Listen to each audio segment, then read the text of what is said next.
games that sucked in 2020. Starting off with number 10, it's Madden 21. This is a special case because while the game itself is mostly serviceable, the problem is that in many ways it's almost completely unchanged from last year's version, and in some cases actually worse. Which, I mean, why? Franchise mode remains almost completely unchanged from last year's Madden. The new mode, called The Yard, feels underdeveloped to say the very least, and many players have noted that it feels like the Ultimate Team mode is kind of the thing that's getting the most attention. The problem is Ultimate Team modes are basically where EA inserts most of their microtransaction schemes into their sports games, and Madden 21 has got everything you would expect. It has got all the currencies, the daily challenges, the pressure tactics. It's got it all. Every method to try to get players to spend real money on microtransactions in a game that already costs $60 at least. Another huge complaint are the bugs, which can be game-breaking.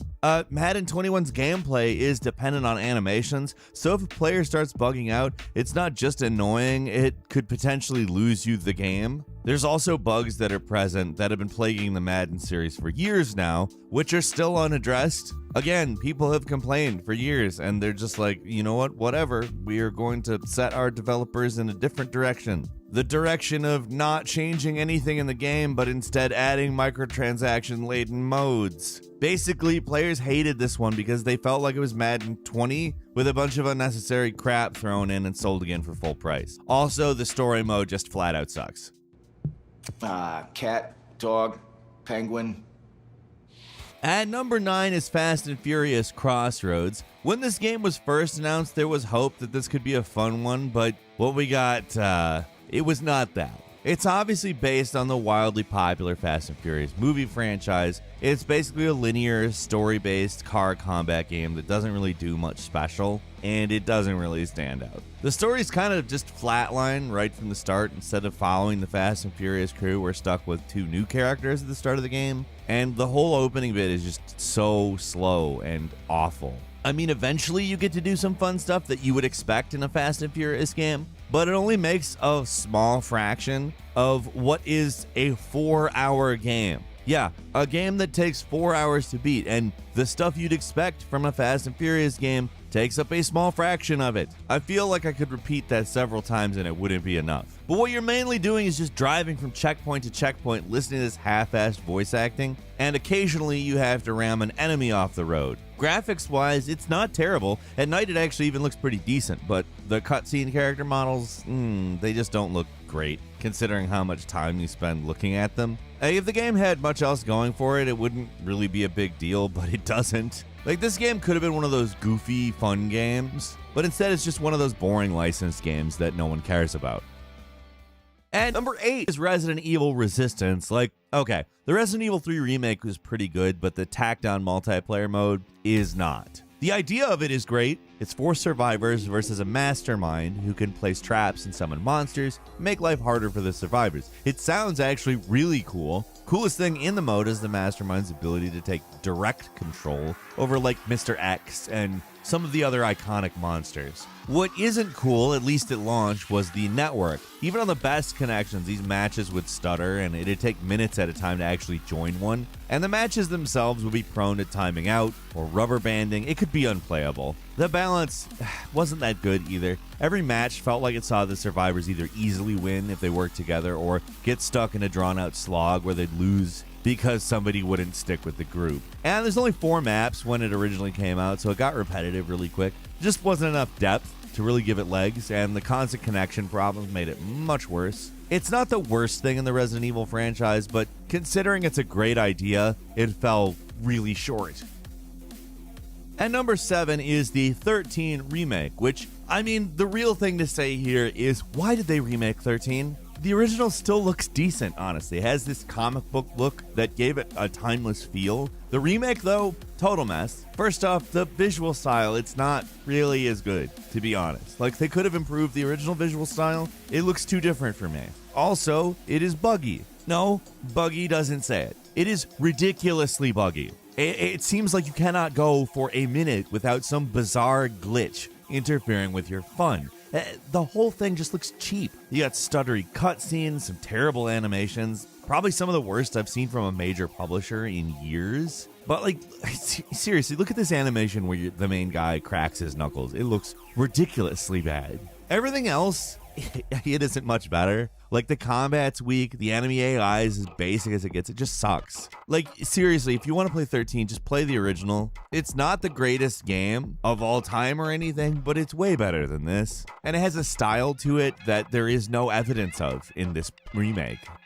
At number 6 is Marvel's Avengers, and this is a game that really should have had everything going for it. Disney's seemingly infinite money, like, this should have been great, but, you know, greed. Yeah, it's a weird one because the gameplay itself is solid enough. It looks great and it's pretty good to control, but everything contextualizing the gameplay is terrible. Why? Because for some reason, someone decided that this should be a live service game. Like, I can't imagine why this would be a game you would think is a live service game, but yep, there's confusing currencies, there's daily missions, there's predatory prices on costumes and stingy stuff. Like, you're not picking up a lot of things that you need. Like, it's a drag, and it's actually worse than most games of this nature. They knew players would want a wide range of different costumes. That's basically a superhero game tradition. But instead of just giving you a lot of cool costumes for free like the recent Spider-Man games, they throw them in a real money shop and expect you to buy them. And these are at prices that would make a free-to-play game blush in a game that you paid $60 for. It doesn't help that once you finish the campaign, the grind that keeps people playing these types of games is not interesting enough. There's also bad word of mouth with a lack of things to actually do. And like, I mean, you heard like 96% of its player base just disappeared. Wonder why? It should have been great, but greedy publishers just killed this one. At number 5 is Warcraft 3 Reforged. Remember this one from the beginning of the year? Warcraft 3 is like one of Blizzard's most beloved games, and the modding community spawned some of the most influential games ever, like Dota, for instance. So when they announced they were going to remake this game, I think everyone was excited, but what we got was not the remake that Blizzard promised. Like, they said that the game was going to have new cinematic cutscenes and voice acting, but that wasn't there. They also implied the story and missions would be reworked and updated, but that's not there either. Out of the 60+ story missions, they only changed 3 of them in any noticeable way. What's even worse, though, is what they took out. There's no more custom campaigns, no single-player custom maps, no single-player profiles, clans, ranked ladders. All the stuff that was present in the original game is just gone. On top of that, the original client doesn't even work anymore, so you're basically forced to play this game if you want to play Warcraft 3 online instead of the superior original version. And the game is just weird looking.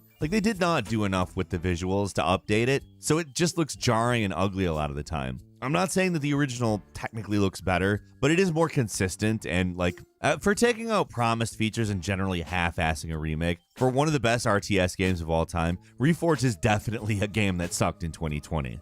At number 4 is Dawn of Fear, which is Resident Evil combined with a hint of Silent Hill and a big heaping helping of jank. It does not even feel like a $25 game you buy off Steam, even though that is what it is. What it feels like is some kind of ambitious Half-Life mod or something. The presentation is super weak right out of the gate, and the translated text is super awkward. There's no voice acting. The interior of the mansion looks okay, but moving around does not feel good. There is no turning animation, so your guy just jerks around like crazy. I mean, it looks like trash. The puzzles are simplistic. The combat is just a write-off. The guns feel like pea shooters and the enemies are goofy. You don't even need to fight them either. You can just avoid it super easily. Like, probably the one thing it has going for it is the music. It's got a nice Silent Hill guitar twang to it, but that's one of the 2 nice things I can say about it. The other is that it's short, which is a mercy, but like, you're paying $25 for a 2-hour game. That's bad. At number 3 is Those Who Remain. You know games like Amnesia or Outlast? It's like one of those, but bad. Those Who Remain is an atmospheric first-person horror game, meaning your protagonist is basically helpless, and you have to solve puzzles and avoid scary stuff, and so on and so forth. The intro is basically a wholesale ripoff from Silent Hill 2, where a grieving man gets a message from his wife leading him into a spooky town. After that quick little ripoff intro, the game starts, and it's immediately bad. The control is not good. Movement is stuttery, you're very slow. It's kind of hard to describe, but something as simple as moving around feels bad in this game. Like, the concept's simple to grasp. You stay in the light, or these not really scary at all people in the dark who are way too obvious will kill you. That'd be fine, but the game is all over the place as far as light implementation goes. They expect you to go through some areas that are dark, and those are fine to stand in, but other areas are not. It's trial and error, and some sections feel like you shouldn't be able to pass through, but you can. Like, sometimes the game just kills you for no reason, too. Like, here, where it wants me to explore a gas station, and the road is lit up, I'm standing directly under the light, but oh, the game killed me. On top of that, the game just isn't scary, like, at all. For a game like this to work, you need atmosphere and tension, and it does not have it. At number 2 is WWE 2K Battlegrounds. After the disastrous launch of 2K20, 2K decided in their infinite wisdom to release this thing instead of another, annual installment of their now infamous wrestling series. They probably figured it couldn't be worse, right? Well, it's not a total broken mess like 2K20, but it's also not much better. It bills itself as a kind of more arcadey answer to those WWE 2K games. It had some potential to be a fun party game, but it's super cheap. One of the laziest things about it is there's no unique movesets. There's 5 different archetypes, and that is it. The only thing that differentiates the dozens of wrestlers in this game is their entrances, their taunts, and their special moves, and that is it. All the powerhouses fight the same as every other powerhouse. All of the high flyers the same as high flyers. It's just super lazy. Like, to the point where it is hard to believe how bad it is. But even worse is the selection of wrestlers. There's only 19 male and 10 female wrestlers to pick from the list. The rest you have to buy either with in-game currency or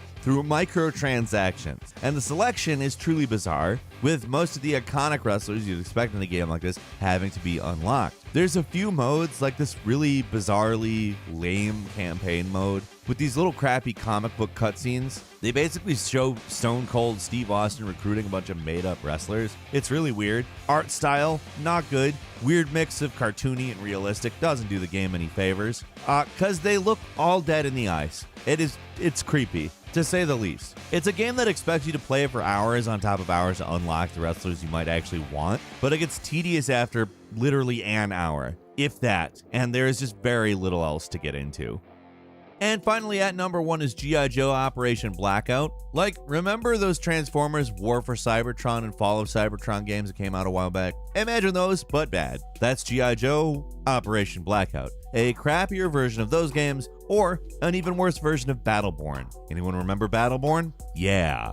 Basically, it's a game where you and possibly one other player, not online though, the game is strictly couch co-op only, at least on PC, play through a linear campaign as either G.I. Joes or Cobra, you try to save the world or take it over respectively. Let's say the obvious, the game is ugly. The environments are incredibly basic, they are barren looking, the character models are weird, lumpy, potato-like, possibly made of socks. And cutscenes are just simple animated still frames of what looks like hastily drawn concept art. The game looks so cheap, and it feels more cheap, with stiff controls and awkward animations all around. Actually, moving around and shooting feel okay, at least maybe better than you think with how bad everything else is. But the missions are so brain dead, it becomes really monotonous really fast. So anything it does right doesn't matter. You run towards an objective in an overly spacious environment where enemies literally teleport in front of you and either stand in one place or walk closer to one of the many explosive barrels so you can blow them up. Or the other thing they might do is just run directly at you. That is it. Very simple AI in this game. Boss battles consist of mostly fighting named characters that just sort of shuffle around listlessly and fight you like a bad CPU opponent in a multiplayer shooter. It's just not good. Like, maybe if you really love G.I. Joe, you might get something out of this, but I don't think that most people will. Couple of bonus games for you. Twin Mirror. We expected a lot more from Don't Nod, the developer behind games like Life is Strange and Vampire. This is not a good game. I played it a few hours, and it does look nice. The story just is not all that interesting, though, and the opening sections are at least mostly just full of dull conversations. There is not much to engage with here, unfortunately. Next is The Elder Scrolls Blades on Switch, which I don't know why exists. It's a port of a mobile game that somehow runs bad on the Switch, a much more powerful piece of hardware. It's stuttery and blurry with terrible load times. Like, it's super basic as far as gameplay goes. You walk up to enemies in small linear stages and you tap buttons until they die. Then you open loot chests and wait on cooldown times in your settlement. It's a free-to-play game. With Skyrim already being on Switch, I have no idea why this exists. And finally, let's just briefly talk about Cyberpunk 2077 on PS4 and Xbox One. It looks so bad. When you're walking around, you see people in textures that look blurrier than PlayStation 1, and I'm not joking, they really do. And that's not even mentioning the bugs. Cyberpunk is just an awful experience on the PlayStation 4 and Xbox One, and it would have been crazy to think about before release, but it is completely true. It's terrible. That is all for today.